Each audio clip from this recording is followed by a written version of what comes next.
का उद्देश्य आपका ध्यान कुछ ऐसी पॉजिटिव, ऐसी सकारात्मक खबरों की ओर ले जाना है जो सुर्खियों में पिछले कुछ दिनों में नहीं आ पाई थी।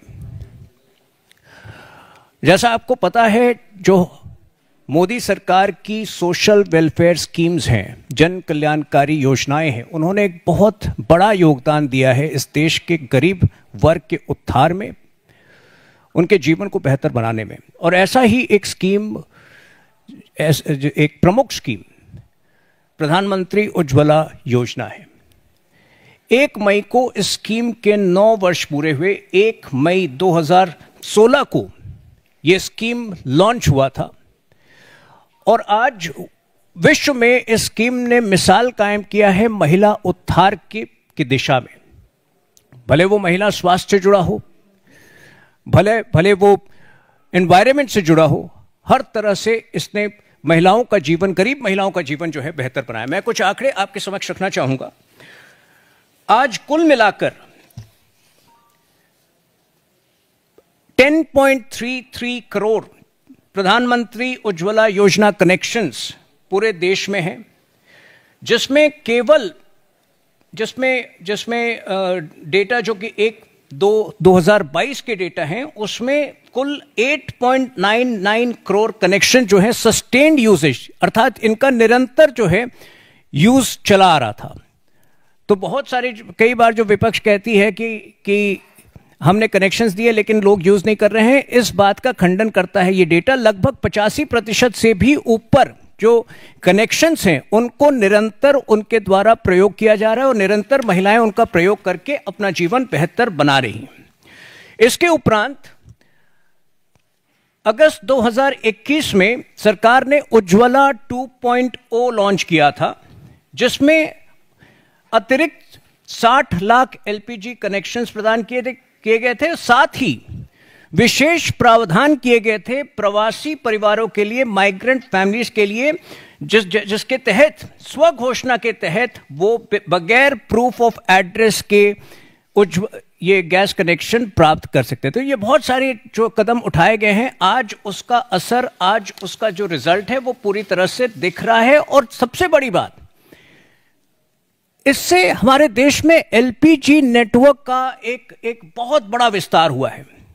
ऑयल मार्केटिंग कंपनीज जो कंटिन्यूअसली नए एलपीजी डीलरशिप को कमीशन कर रही है पिछड़े इलाकों में, कुछ 7,959 डिस्ट्रीब्यूटरशिप अतिरिक्त दिए गए हैं केवल 1 अप्रैल 2016 से लेकर 31 अक्टूबर 2024 तक, जिनमें 93% जो है केवल ग्रामीण इलाकों में दिए गए हैं। तो आप समझ सकते हैं कि अगर एक डिस्ट्रीब्यूटरशिप में 4-5 लोगों को भी रोजगार मिल रहा है तो कितने बड़े स्तर पर रोजगार का माध्यम बना है इनडायरेक्टली एलपीजी नेटवर्क के एक्सपेंशन के जरिए उज्ज्वला स्कीम। अगर हम पर कैपिटा कंजम्पशन देखें प्रधानमंत्री उज्ज्वला योजना के लाभार्थियों का, तो 14.2 केजी के एलपीजी सिलेंडर में लगभग जो है पर कैपिटा कंजम्पशन 2023-24 में 3.95 सिलेंडर्स था। तो एक बहुत ही वाइब्रेंट स्कीम ये आपको नजर आएगा इस डेटा से। ये सक्रिय स्कीम है जिसमें कि हर रोज इन गैस कनेक्शंस का, इसके द्वारा उपलब्ध एलपीजी सिलेंडर्स का प्रयोग हो रहा है और महिलाओं का जीवन निरंतर बेहतर होता जा रहा है। अब इसके जो दूरगामी लाभ हैं उससे भी आप वाकिफ हैं और विशेष तौर पर मैं जो है कुछ केस स्टडीज के जरिए आपको उनसे परिचित कराऊंगा। लेकिन एक डेटा वाइज, अगर आप स्टेट वाइज डेटा देखें तो उत्तर प्रदेश में 1.85 करोड़ अर्थात 1.25 करोड़ से भी ऊपर जो है गैस कनेक्शन सर्वाधिक उत्तर प्रदेश में मिले हैं। बिहार में 1.16 करोड़ हुए हैं और बंगाल में दूसरे नंबर पर है, माफ कीजिएगा, बंगाल में 1.23 करोड़ गैस कनेक्शन प्रदान किए गए हैं। तो पूरे देश में जो है ये इसको समान जो है स्वीकृति मिली है, समान इसका जो प्रभाव है, अच्छा प्रभाव है, वो नजर आ रहा है। और इंटरनेशनल एनर्जी एजेंसी ने भी इसकी खूब प्रशंसा की है कि कार्बन फुटप्रिंट विशेष तौर पर ग्रामीण इलाकों में इस स्कीम के आने से बड़ी मात्रा में कम हुए। अब अगर मैं आपको कुछ केस स्टडीज बताऊं, सुनीता देवी, कई ऐसे केस स्टडीज है जो कि महिलाएं पीड़ित थी ब्रोंकाइटिस से, अस्थमा से, उनके जीवन में व्यापक सुधार आया है और ये डॉक्यूमेंटेड है। कश्मीर में जहां की इस तरह की सुविधा आज से 11-12 वर्ष पहले जिसकी कल्पना नहीं की जाती थी, वहां पर राजौरी में अमीना खातून जिसको बार बार अस्थमा अटैक्स होते थे, उसके जीवन में निरंतर सुधार आया। तो बहुत ये एक ऐसा स्कीम है जो मेरे ख्याल से महिला उत्थान और महिला जीवन को बेहतर बनाने में बहुत ही उपयोगी साबित हुआ है।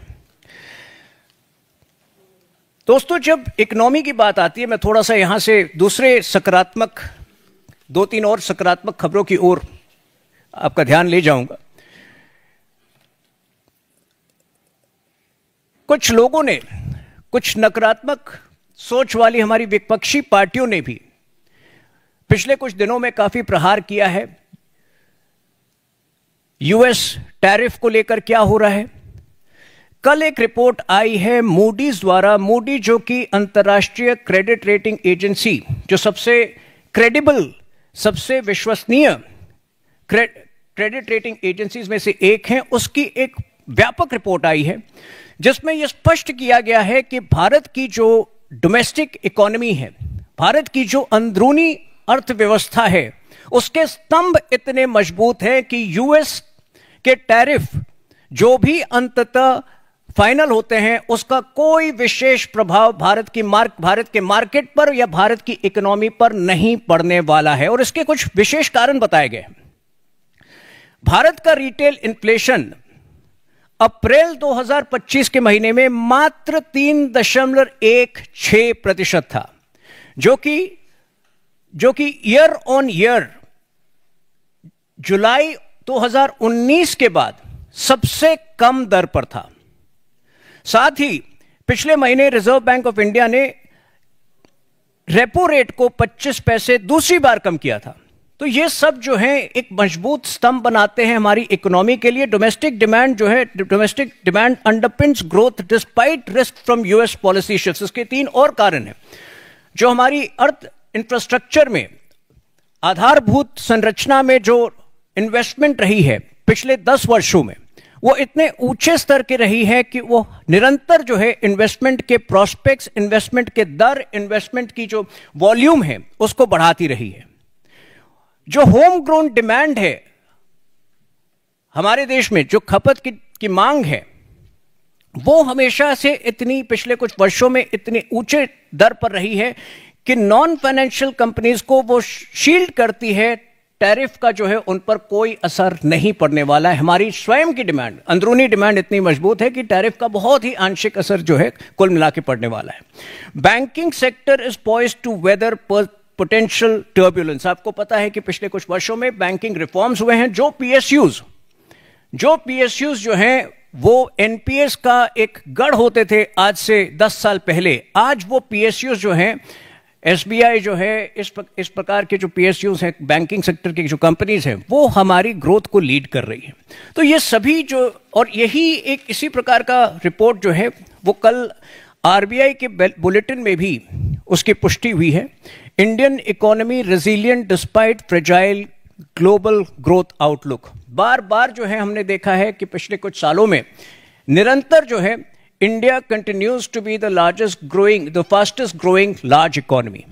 तो ये जो एक तरह से मूडी का जो प्रेडिक्शन, मूडीज के जो प्रेडिक्शन आए हैं, मूडीज के की जो एनालिसिस आई है, वो इस बात की पुष्टि करती है कि आज तमाम चुनौतियों के बावजूद भारत की इकोनॉमी जो है वो मजबूत स्तंभ पे खड़ी है। और चाहे जो भी अंततः फाइनल रिजल्ट हो यूएस से जो टैरिफ की बातचीत चल रही है, उसका कोई असर हमारी मार्केट या हमारी इकोनॉमी पर नहीं पड़ने वाला है। साथ ही एक अच्छी खबर जो है जॉब क्रिएशन के भी लेवल पर आई है।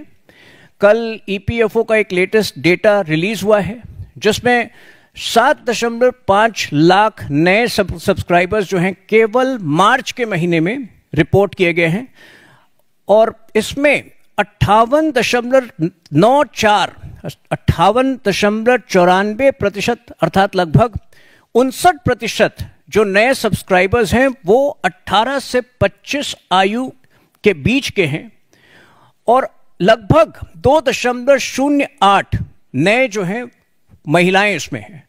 तो ये सब दिखाता है कि आज जो है सकारात्मकता पूरी तरह से कायम ही नहीं है। विकसित भारत के लक्ष्यों की प्राप्ति में भारत जो है इस एक ऐतिहासिक महीना जो रहा है उसके उपरांत ये पूरी तरह से भारत जो है विकसित भारत के मार्ग पर पूरी तरह से कायम है। और अब अगले कुछ 3 हफ्तों में जो है अगले 2.5 हफ्तों में सरकार के 1 साल पूरे होने जा रहे हैं और भी जो है इस प्रकार की खबरें, इस प्रकार के रिपोर्ट्स जो हैं आपके समक्ष हम प्रस्तुत करेंगे जो निरंतर दिखा रहा है कि भारत की ग्रोथ ट्रेजेक्टरी पूरी तरह से कायम है और हम अपने लक्ष्यों की प्राप्ति की ओर पूर्ण रूप से अग्रसर हैं। तो ये एक लेखा जोखा था कुछ सकारात्मक खबरों का। जो प्रश्न है आपके आमंत्रित हैं।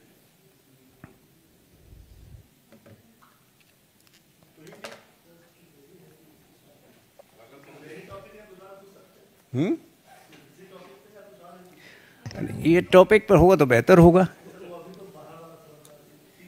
नहीं देखिए किस विषय पर आप पूछना चाहते हैं?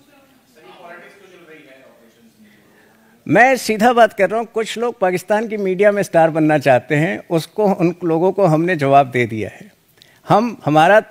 हमारा ताल्लुक जो है, हमारा सरोकार केवल भारत की जनता के साथ है और हम उसकी सेवा में संलग्न हैं।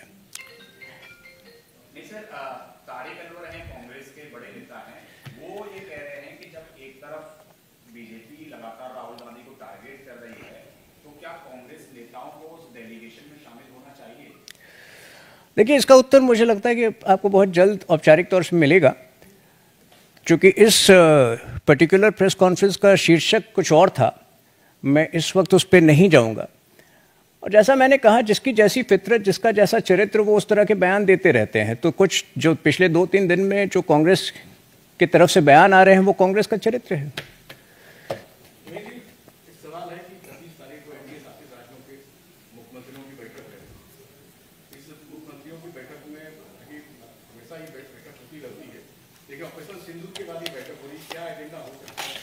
देखिए मेरी जो सूचना है वो सीमित है। मेरी सूचना इस वक्त सीमित है। तो जो जैसा कि आपने स्वयं कहा, ये मीटिंग जो है नीति आयोग की मीटिंग के उपरांत अक्सर ये मीटिंग होती रहती है। तो चूंकि मैं उस मीटिंग में शामिल नहीं हूं, मुझे उसकी जानकारी नहीं है। धन्यवाद।